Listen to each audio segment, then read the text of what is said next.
Welcome back, survivors. Disturbed Z here, and we are back in Empyrean. Alright guys, we are going to finish up this mission, and we're going to see if we can't get this information from this archive that we've been looking for. So let's hop back into it. Okay, yeah, I drilled through it a little bit. Okay, so that's not working, so let me come back. Oh, there's a spider, hold on. Must kill the spiders. Alright, so maybe I needed to go up here.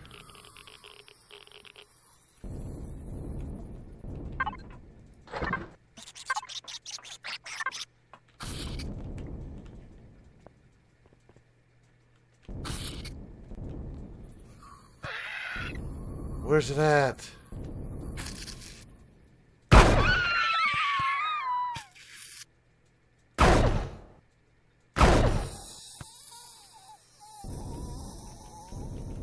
Okay, that's weird. Flip the switch.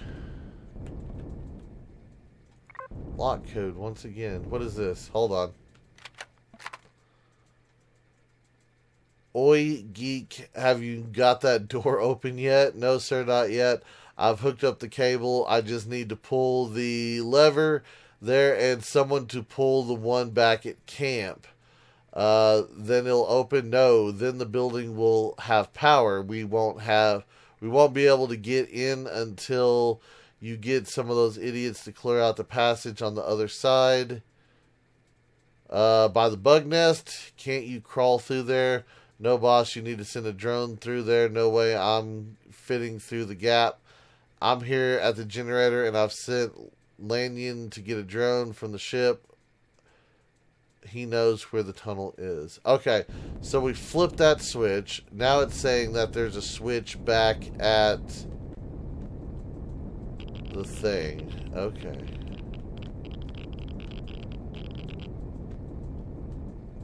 And that's what these are. These are power cables. Okay, now it makes a little bit more sense on the setup of this thing. Ah, there's the switch right there.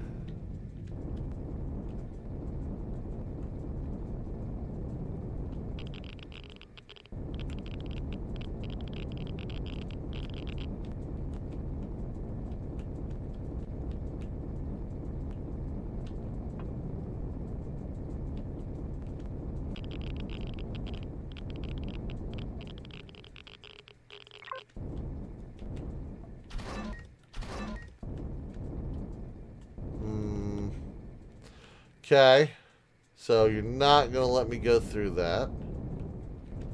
I see. It's going to be difficult. Where's it at that I'm supposed to... Through here, yeah.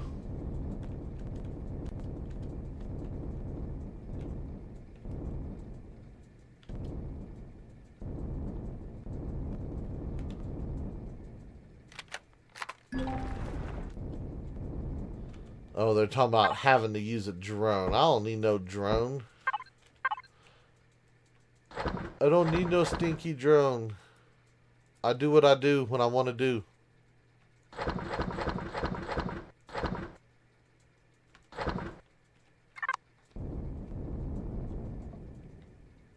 Still telling me a lock code. Oh, wait, here's something. Hold on. I didn't see this. Grand Assembly Archives. Technical readout. Error. Damage to the archive substructure. Error. Connection to the external data nodes lost. Wireless device supplying language translation package. Operating in low power mode. West atrium connection lost. Unregistered device connected to the west atrium door panel. Curator in sleep mode. Internal clock enabled to calibrate. Default time 0. Archives closed between 22 and 800. Unable to reconcile time difference. Decision pending. Warning, manual door control is assigned to this panel. Touch this panel to unlock all archive doors. I touched it. Okay, what does this say? Grand Assembly Archive scanning, foreign device detected, reading device language presets, translating display to Terran Galactic Standard subformat English. Okay.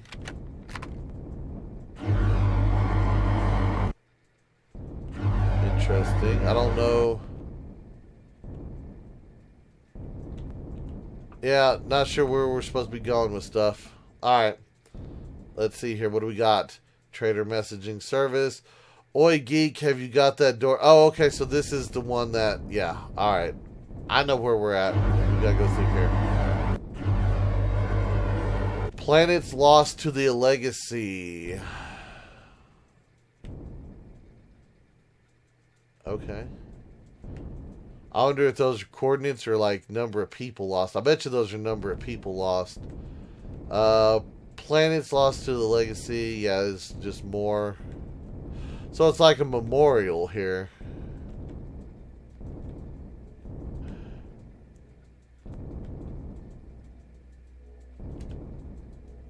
Are they repeating? Hold on. EBJK. EBJ. Yeah, they're just repeated. Okay.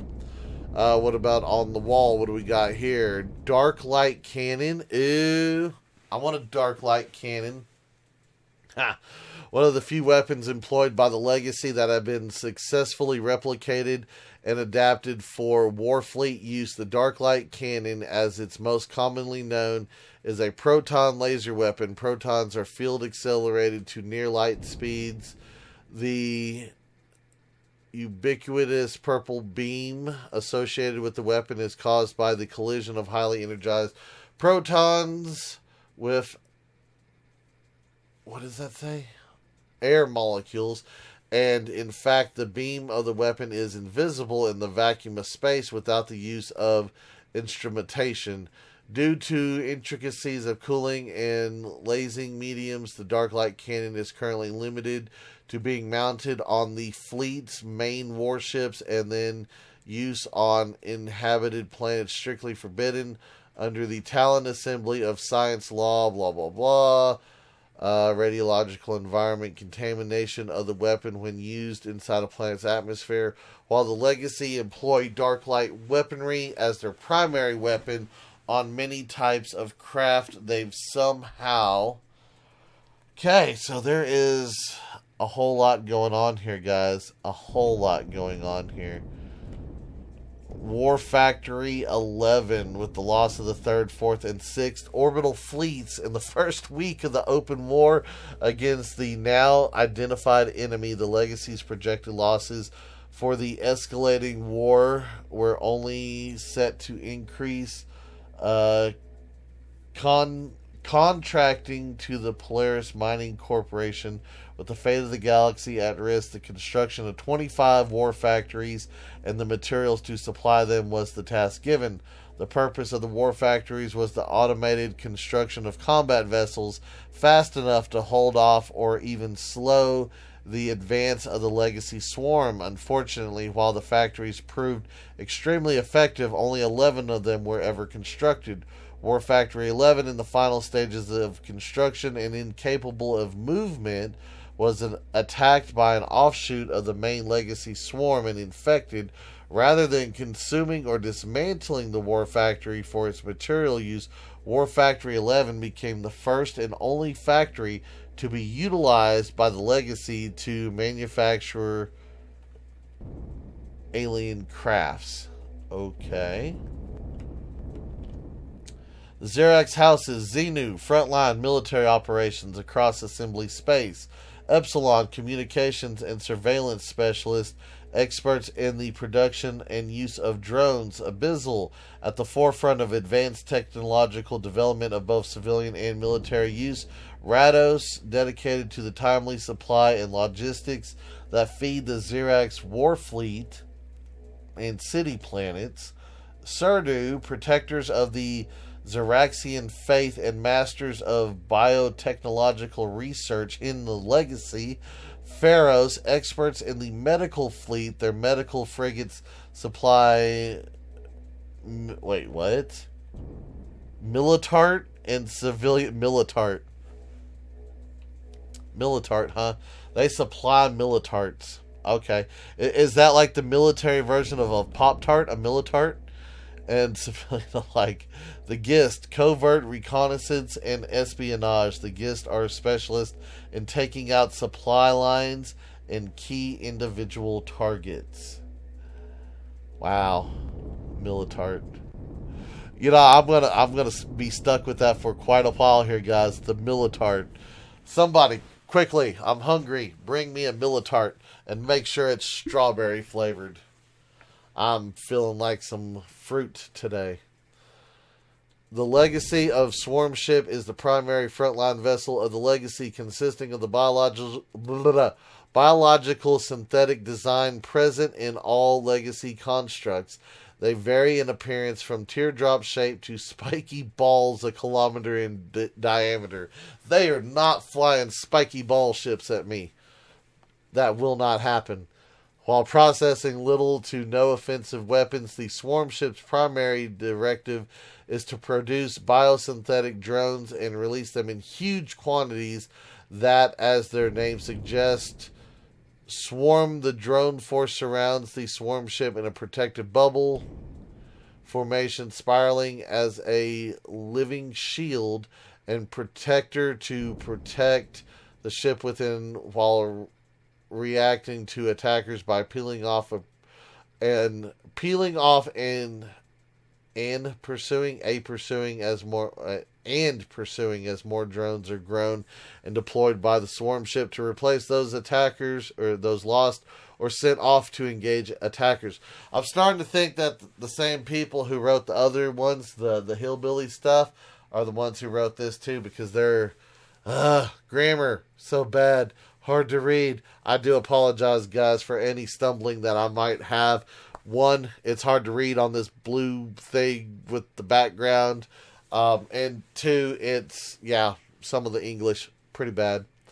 Pretty bad. Unless the drone shield can be penetrated and the swarm ship disabled, the drones will perpetually replenish themselves. Insufficient damage to destroy or disable the swarm ship will slow drone production as resources are. Whisper Drive. We got a Whisper Drive.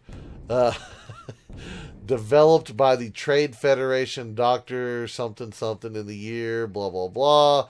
At the famous research facility, the Assembly's leading research laboratory, responsible for many of the technological breakthroughs used to slow the advance of the Legacy invasion through the Empire. The Whisper Drive was developed based on the same effect caused by the Legacy to inhibit warp fields through oversaturation of hyperspace in a given area due to the massive amount of sensory data communicated between Nexel and individual Legacy units, causing hyperspace ripples that disturb the quantum wake of point-to-point communications and travel using warp field technology.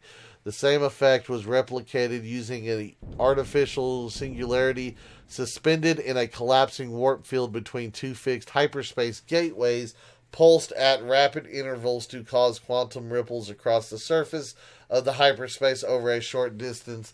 The effects of such a device. So much reading, guys. So much reading. The Legacy, first encountered in the year 2504 PA. The Galdran Quadrant, bringing about the coming War of Silence, where world after world of the Zirax Talon Assembly disappeared one after the other, with no call for aid, no distress signals, and no warning. Like a plague, the infection of the Legacy spread through the Assembly space, unstoppable and incurable. Their technological might and adaptive nature rendering them near immune to all the weapons of the Warfleet and the silence they spread in their wake. The ability to inhibit warp drives and hyperspace communication, striking fear into the hearts of the Assembly citizens, knowing by the time the Legacy's swarm ships and hive ships are sighted by long-range scans, it's already too late. None will escape, and no message will get through to the High Command. Too long it took to understand our enemy. Have they weren't creatures of flesh and blood as we are. They may use as host, but their true form is. Okay, so we've got a little bit of background information there on the legacy. It is a thing, but it's not a thing, according to the game. I gotta eat some food real fast. Hang on. Gotta enjoy a waffle. We're gonna double that waffle. I like waffles. Waffles and burgers. That's my guy's main food source. Keeper of the Archive, huh? Keeper of the Imperial Archives of the House Abyssal. Welcome, visitor, to the Imperial Archives of the glorious House of Abyssal. How may I serve you? So you must be the keeper of these archives. Yes, indeed. I am the humble keeper of the archives of the glorious House of Abyssal, and although you do not seem to be my creator's kind, you are the honorable keeper of the Staff of Guidance, and you also hold a seal of the House Abyssal. Please forgive me my inexcusable ignorance. Your Excellency, how may I serve you? Do the archives hold any info about the terms void, tesh, or progenitor?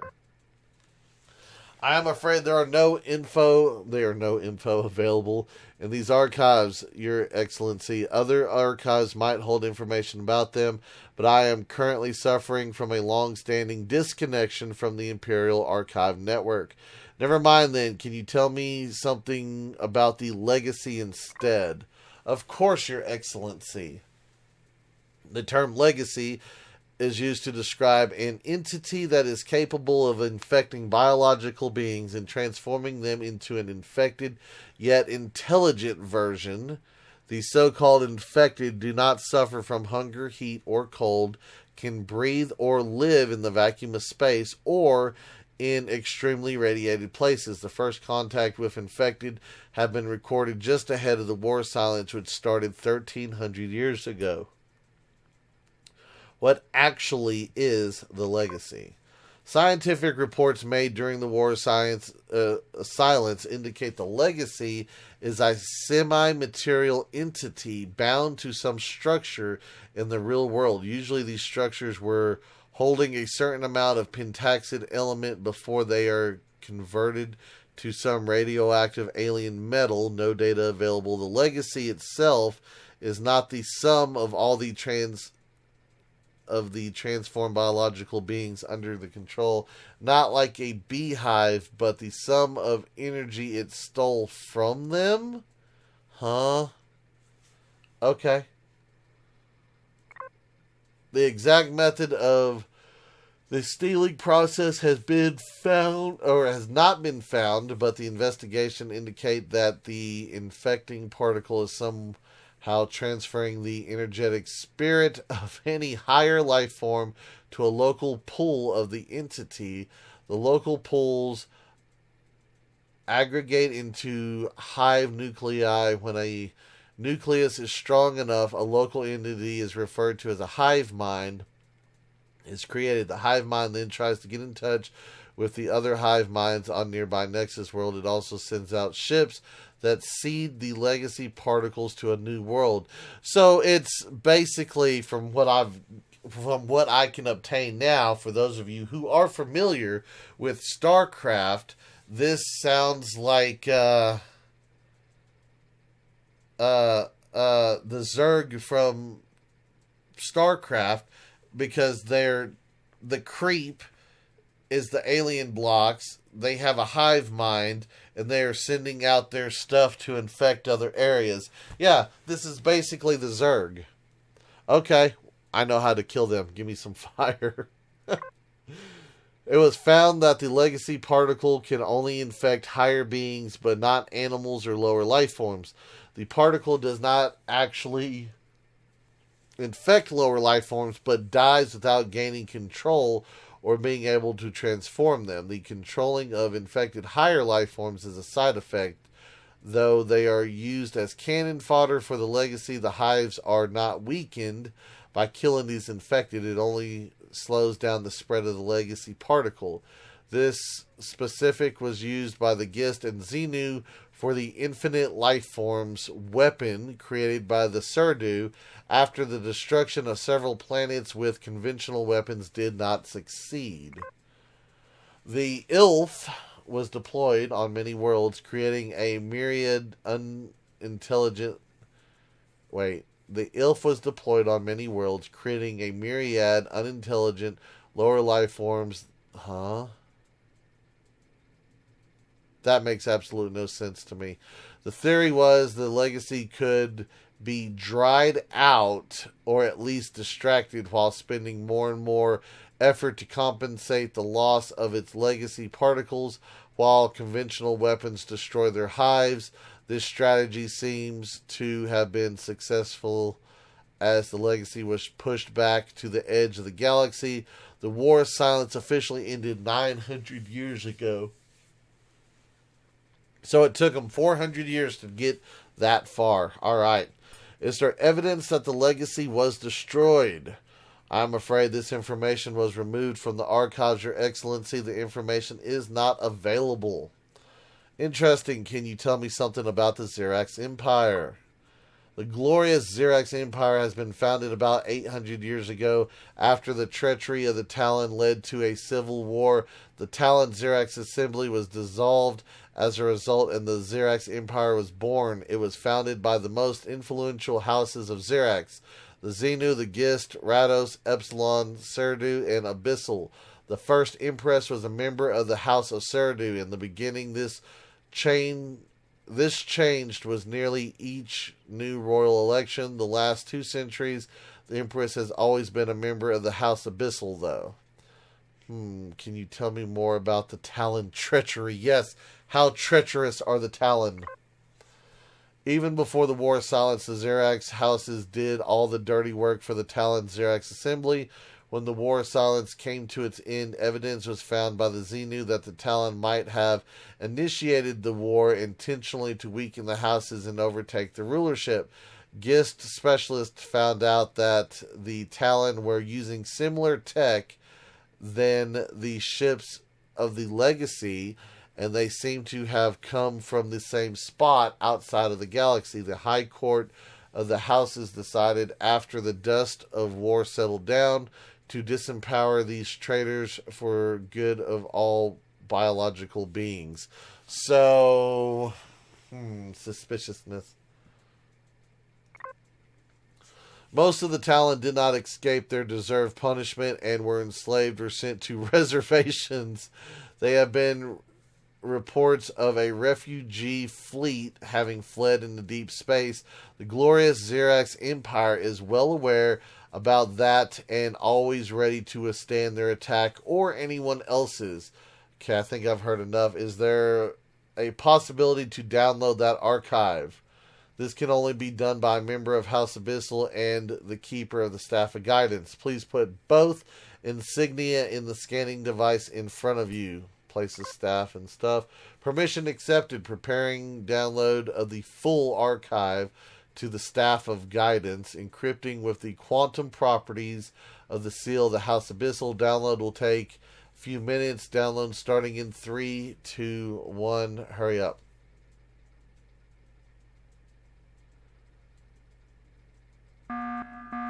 We are getting company, counting 10 enemy signatures. You need to find the enemies in the archive room and kill them before they can destroy the archive.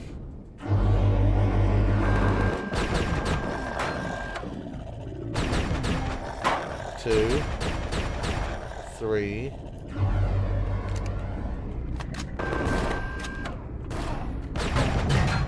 4, 5. Oh, they killed me. He shot me. The sniper got me. Okay. We will have to go back. I probably should have been on the ground hiding behind stuff, but you know. Terrans and their lack of crouching features, so I took to the air. Okay. Nearest medical facility is my ship. Let me get out of here.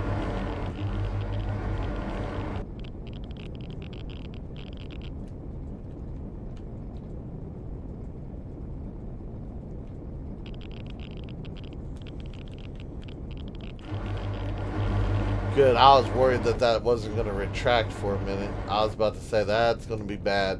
Of course, I probably would have just mined a hole through the asteroid anyway, but you know.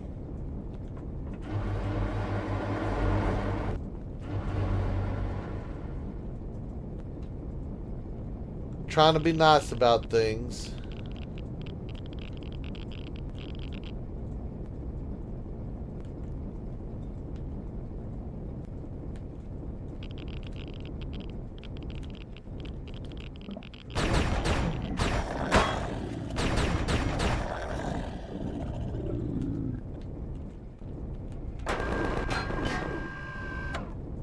Okay, who just shot at me? Oh, it's that dude. Always a Zirax commander. Always. Hey, how's it going?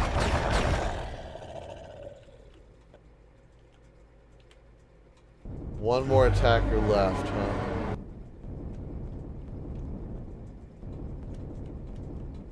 Well, where is he?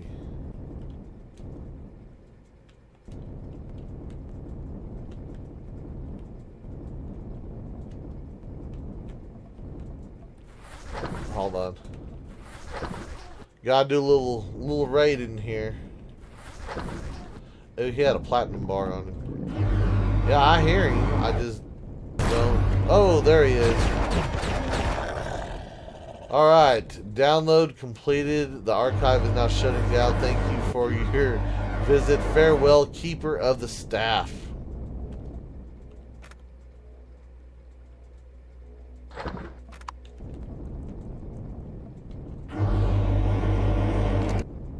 Okay, so what else is in here? Frontline Hero Commander Cal Beck. Error. Oh. Portal is not active. Okay. Heroes Resolution. Data incomplete. Oh, and it has a little face. I just realized that's a face right there. Okay. Back to the ambassador. Alright guys, well, that is going to do it. We're going to go back to the ambassador, but we'll do that in the next episode. I do hope everybody has enjoyed today's video. If you have, be sure to hit that like button. And if you haven't already, do me a favor, hit that subscribe button. It is an awesome, awesome, awesome way for you to show your support to me, to the channel, to the video, and to the game itself. And as always, feel free to share the video on any social media you're using. And guys, just like to stop, take a moment, and thank each and every one of y'all for all of your wonderful, awesome support, all the comments, all the likes, all the subscribers, and all the videos shared. It is awesome, and I do appreciate it. And with that being said, until next time, survivors, keep on surviving.